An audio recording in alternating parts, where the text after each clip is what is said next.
you're in the 2,000, 2,300 kilocalorie range. To me, that's normal for your size. Okay, so that means there's nothing wrong with metabolic rate? Thank God. Otherwise, we'd be really worried about you. Okay. All you've got to do is eat less. And if you're going to see that weight loss, you've got to eat around 600 to 800 calories less daily on average. But Carol's not giving up. If you actually get bogged down with thinking that if you eat nothing, you can't lose weight, you have to accept that that is a physical impossibility that will not be believed by any sensible person in the world. So exercise alone is not going to do it. It still has to be food restriction. Right. And that message has to be very clear. They sort of said that the weight is down to other factors, not just metabolic rate. Welcome to episode 20 of the Propane Fitness Podcast. Now, I've got a few genuine concerns that I've heard thrown around online, and I want you to see if you can find a common theme here. I'm not celiac, but gluten gives me severe gut inflammation. I've got adrenal fatigue. I avoid artificial sweeteners because they're carcinogenic. Chicken is bad because of the omega-3-6 ratio causing oxidative stress. I'm not anemic, but I have an iron and vitamin B12 deficiency. Protein raises your cortisol. Diet Coke is so neurotoxic that I would be slurring my speech if I had one right now. That's a direct quote. Corn-based xylitol compared to wheat-based xylitol, there's a huge difference there. One of them's toxic, the other one's not. Mycotoxins in coffee beans cause inflammation in the brain and reduce performance. Whey concentrate spikes insulin more than whey isolate. Blending your protein too much causes mechanical damage to the peptides and reduces the benefit. I'm not overweight or diabetic, but I have poor insulin sensitivity, as well as the widespread inflated numbers that we see of diagnoses of ADHD and polycystic ovaries, Asperger's, chronic fatigue syndrome, fibromyalgia, and those kind of diseases. So you probably found there isn't really a common theme between those things, unless you can find one that I'm missing here. But to me, this looks like a diffuse series of causes for apparent lack of performance or poor health. So there's no unified mechanism.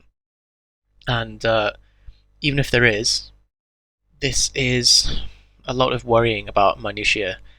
Now, to name a few powerlifters at the top of their weight categories, or you can substitute that with athletes of any sort that are considered the highest performing people within their slice of performance, and ask them if any of those issues haunt them before they go to bed at night. Eric Lillybridge, Lane Norton, Ed Cohen, Johnny Candido, Owen Hubbard, Steve Emanuel, Bryce Lewis. Send them all a private message and say, hey, do you ever worry about the cortisol releasing effects of protein? So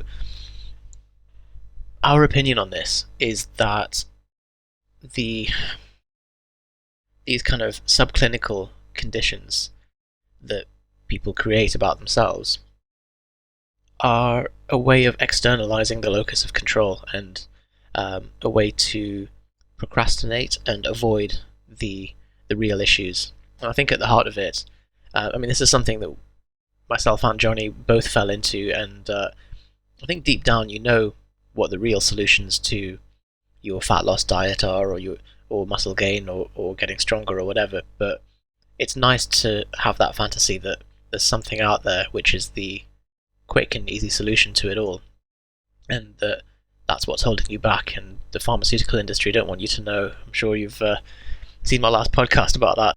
Bear in mind, I'm not saying that fibromyalgia, PCOS, and ADHD and things don't exist.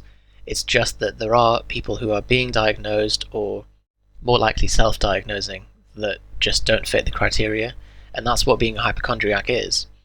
And there's probably some complex psychology behind hypochondriasis, but my simple mind likes to boil things down to wanting a sense of identity through having a problem and a cross to bear all the time, a sense of control for thinking that we can fine-tune our blood lipid profile without the hard work of losing weight, or wanting safety, just the very visceral fear of death, and holding onto this rope that there's some kind of solution out there that can make you immortal. And in the words of Terence McKenna, we are sculpted into existence by the hand of death. I quite like that. It's just like this: since you were born, you are just moving closer and closer to your death, and that's what creates the unfolding of life. So you can't really avoid it, and everything you do is killing you in some way. For us, for me and Johnny, we're quite obsessive kind of people, and we were always looking for ways to optimize stuff, and we just got stuck down the rabbit hole. And so that's why we have this like reactionary stance of just simplifying things always. So I'm not saying that all the things I mentioned above are total rubbish, but you can find what you're looking for if you do blood tests and if you keep going for scans and things. And I think actively going out and looking for these kind of health problems when you're asymptomatic is an unhealthy trail, and it's a risky pursuit. If you look for long enough, you're going to find or create something wrong, through the stress of looking for something. And the same people that usually have these kind of complaints and idiosyncrasies with what they can eat and what they can't tend to also have all kinds of physical issues that you'll hear them complain about, and especially with the advent of the new kind of mobility fad or wave that you see online. And there's a lot more on that in our podcast number 17 with Tom Feeney. And it's really just the fact that you're not perfect, and you're never going to be. And the more you search for the imperfection, the more attention you give what you give those imperfections and what you find, and the more it expands in your consciousness, and then eventually becomes that cross to bear. I'm reading a fascinating book by Dr. John Sarno at the moment, who writes about chronic back pain and a diagnosis that he's come up with called tension myositis syndrome. Now, I'm going to be writing an article on this soon, so I'm going to cover it a bit more comprehensively, but just as a quick overview, he refers to some studies where pain-free individuals go in for a CT or an MRI scan, which display some degree of disc bulge or mild scoliosis, which is the lateral curvature of the spine, or just some kind of anatomical quirks, but they're pain-free. And so he then contrasts that with his patients who have some back pain, and often they get referred for a scan, and these normal abnormalities show up. And then it's very easy for both the clinician and the patient to attribute their pain to that kind of disc bulge or that abnormality. And the clinician's looking to confirm their diagnosis, and so is the patient. And so he says often they'll be referred for surgery, which has a notoriously low rate of success when you do disc fusions, or they'll get sent off for physical therapy. And what he's observed is that often the abnormalities that show up in the scan couldn't explain the specific symptoms that the patient is experiencing. So if they've got pain in their right leg, it could be that the vertebral level that they appear to have a problem at doesn't innervate that leg. And so what happens is they end up getting sent on another wild goose chase, paralyzed by rehab and avoiding a lot of the stuff that they were previously able to do. And what happens is that even if there was some kind of structural degradation of the spine, by the time it heals up, the patient is so terrified of resuming their normal activities again that the threat perception and tension in their back keeps that pain and that problem into reality.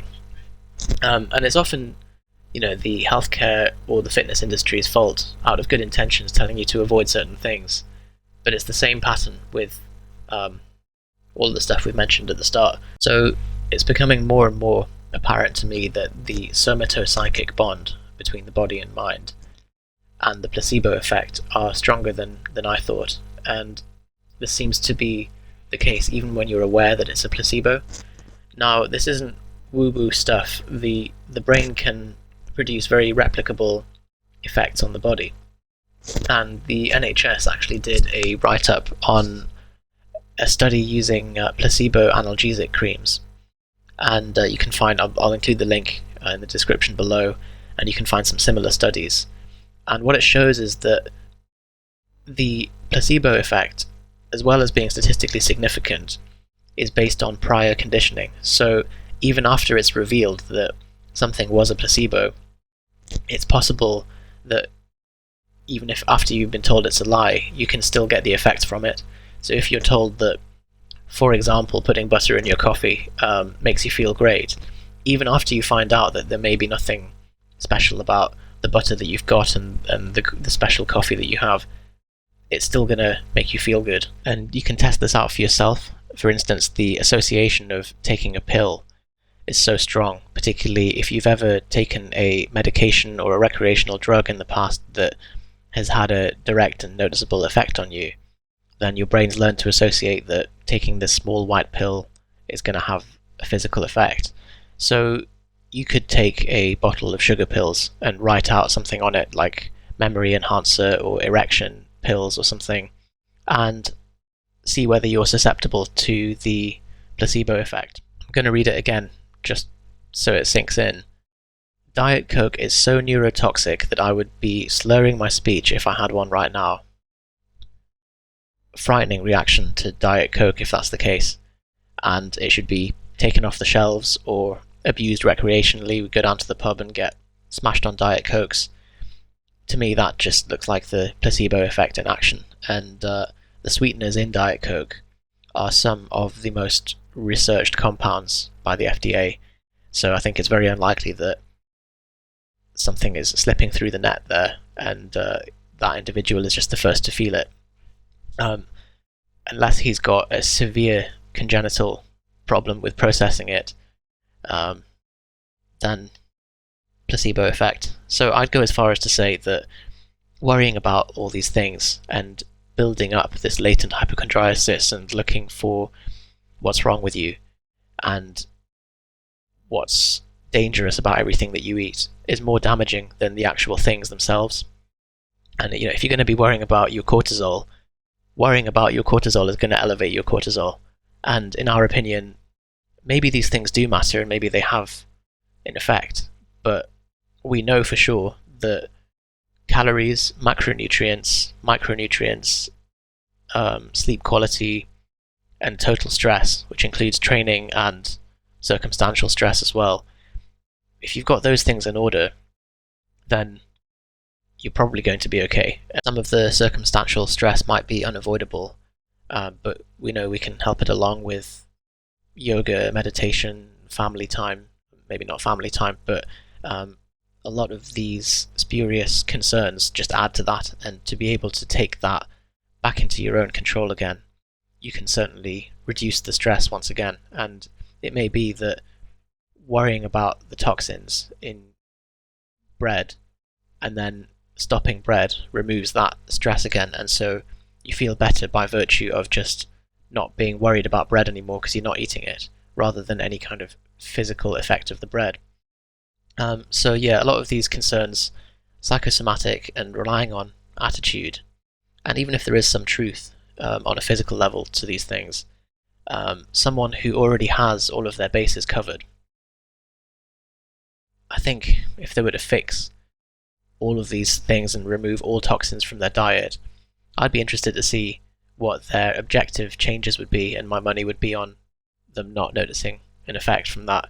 I've personally never seen someone who has all of the major bases covered and has no genuine disease that needs that level of fine-tuning in the hundreds of clients that we've managed. So things like insulin mismanagement and gut health will often be fixed by getting body fat and calories in order, and other things like irritable bowel syndrome, we know that there's an association between sexual abuse in the past and irritable bowel syndrome, but the body's way of repressing complex emotions is too messy and requires psychotherapy, and you can't fearmonger that and bottle it up and sell it in a tin.